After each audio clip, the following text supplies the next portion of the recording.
हुजूर के बारे में तो सांस लेने का भी मसला है। मैदान हुदैबिया में ऐसे उर्वा बिन मसूद ने हुजूर की मुबारक दाढ़ी की तरफ हाथ किए ऐसे, और बतौर खुशामद किए ऐसे, उसने कहा कि जाने दीजिए सुलह कर ले। पीछे भतीजे खड़े थे, मुगीरा बिन शुअबा, अभी चचा ने इस्लाम कबूल नहीं किया, बगैर हुजूर से पूछे चाचे के हाथ पर तलवार का दस्ता मार, आखिर यदा रसूलुल्लाह वल्लाह मसिल इलैह। ना चाचे अगर जो खुशामद कर रहा है, लेकिन ये अंदाज अभी अरबी का नजर आ रहा है। अगर दोबारा ऐसे हाथ किया तो मैं काट के रखूंगा, पीछे कर रहा है। सहाबा तो ऐसे भी बर्दाश्त नहीं कर सकते।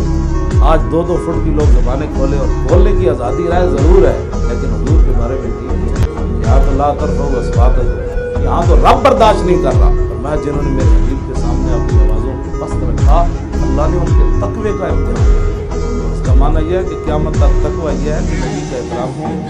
तकवा यह है कि नबी का जितना कोई एहतराम करेगा, इतना बड़ा तकवे वाला है।